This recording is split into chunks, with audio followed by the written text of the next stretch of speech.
Hello and welcome to another episode of the Farr Show, where I am Damian Farr, and tonight we're talking about Zack Snyder's Justice League that just came out to HBO Max. And I know what you're thinking, Damian, you're wearing a Wisconsin Badgers shirt? I am from Wisconsin and live in Wisconsin, so yes, I am wearing one for one reason and one reason only. Why did Cyborg have to beat the Wisconsin Badgers of all the teams? The first watch through, I didn't even notice that. Like, I honestly, the first time I watched it through, I was like, this is a really long movie, and I've seen a lot of it to an extent. It feels like a completely different movie, I'll say that right away, but at the same time, it's kind of like, I've seen a lot of this in the Justice League. I mean, so I was like, alright, let's see what's going on here. And I didn't notice it, but my buddy and I rewatched half of it together, and we're going to be watching the other half another day. But I was like, wait, is that the Wisconsin Badgers that they're playing? Like, I noticed the W on the helmet. They're all white with a red W. I'm like, that can't be them. Like, come on. And then suddenly I'm like, wait, that's them. It shows Wisconsin. So now I'm kind of confused. What is Gotham City and Metropolis? And where does Wisconsin fit into this? Like, is Gotham City and Metropolis like St. Paul and Minneapolis in a way? Like, geography-wise and city-wise, I mean, that would make sense, kind of. But at the same time, it's really weird that they're playing Wisconsin. I know Zack Snyder's originally from Green Bay, like, that's where he was born. So maybe that's why he put Wisconsin there. Who knows? Zack Snyder, if you're watching this, why did you pick Wisconsin of all the teams? Tell me in the comments below. So, on to the actual movie. We're talking about Zack Snyder's Justice League. This movie is great. That's all there is to say. I mean, this movie is amazing. I give it an Farr. Honestly, I'm going to sound crazy. Best DC Extended Universe movie made. Hands down. Don't get me wrong. There are parts that I feel they could trim out a little bit. Like, they could still trim some of this movie and make it a little bit better, about 3.5 hour, maybe even 3 hour runtime, I'd say. I think the longest it should have been is 3:15, honestly. But this is a great movie. If you have not seen the original Justice League, see this movie. If you have seen the original Justice League, see this movie, because this is better. This is kind of what happens when a studio meddles with a director's vision and the director gets almost complete creative control, which he kind of did. So, let's start talking about it. We got to talk about the first thing, which is the cast. The cast is great. Ben Affleck is Bruce Wayne -- Batman. I mean, I think he was the best part of Batman v Superman, and the Justice League kind of made him stupid. So that sucks, but at least Batman is back and he is awesome. You got Henry Cavill as Clark Kent, or Kal-El, and Superman. I love him as Superman.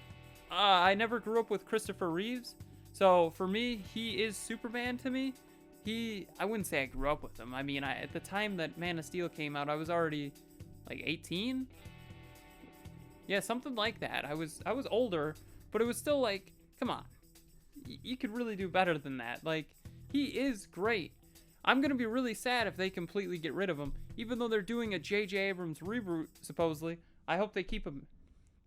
Then we got Gal Gadot, who's coming right off of Wonder Woman 1984, which personally I loved. A lot of people don't like. I think the campiness is great.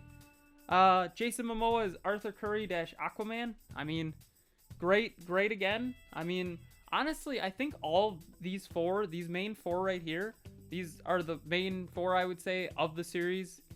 They all did amazing. Ezra Miller as Barry Allen -- The Flash is amazing as well. I think he kind of lived up. The original Flash in the movie was not great, and now that they made him really amazing. And then they had the whole Cyborg arc cut out. Like, Cyborg was amazing. And I love how Aquaman is sympathetic to him in this one. Like, characters are completely changed. Cyborg was sympathetic with... Aquaman was sympathetic with Cyborg, which was cool to see. In the original Justice League cut here, he was not really caring. He didn't care. And I'm like, dude, you're kind of a dick. Like, what? Why? And I'm like, okay, I get it. This was good. Though, it's weird enough that they changed the way it worked, because Wonder Woman was the one who said we can't resurrect Superman, and now it's Aquaman. So, Aquaman, still similar character, but completely different mannerism. Like, he's still similar, but at the same time, he's completely different, if that makes sense. These feel like two completely different movies with the same plot. One's really long and one's really short, honestly, is how I'd say it. Amy Adams as Lois Lane was still here. She was still good. Jesse Eisenberg as Lex Luthor. I honestly like him as Lex Luthor. Would I pick somebody else over him? I mean, the guy who played Lex Luthor in the original Superman movies was good. I liked Kevin Spacey, though I don't think they're going to go with Kevin Spacey again. Jesse Eisenberg, without the hair, honestly looks like a good Lex Luthor. He's kind of intimidating to the point where it's not like physical intimidation like the other Lex Luthors. It's just, he looks intimidating. The bald head looks intimidating. I can tell from experience with going almost bald. Then you got Jeremy Irons as Alfred Pennyworth, which was awesome. He had a lot more to do in this movie. Like, he was actually part of the Justice League in a way. You can see he really helped Batman get these characters. So that was cool.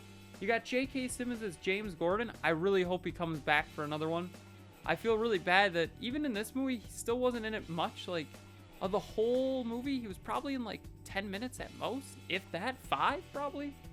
So that kind of sucks. You got Jared Leto as Joker. He's only in the ending, spoiler, but that's okay. He was cool in it. Joe Manganiello, I don't know how to pronounce his name, as Deathstroke.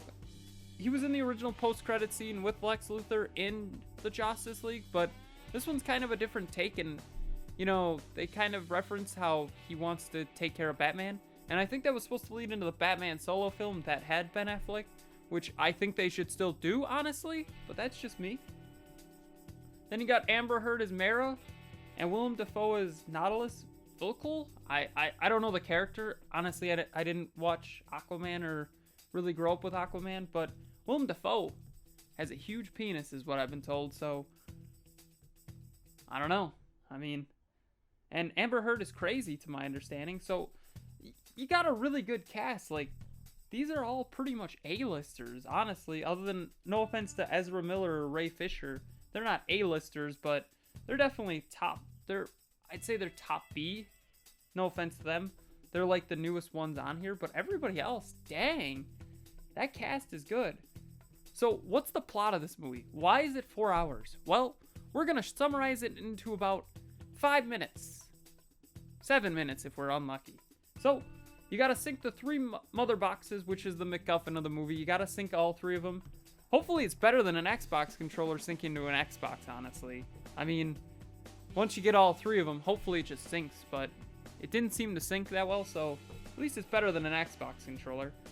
Really, what happens? You get the first one from the Amazons, which they amped this fight up a lot. Like, the original fight was only a couple minutes. This one is like 10, 15 minutes of a fight, and I liked it. Honestly, it was really cool to see these Amazons really try to keep this box locked away.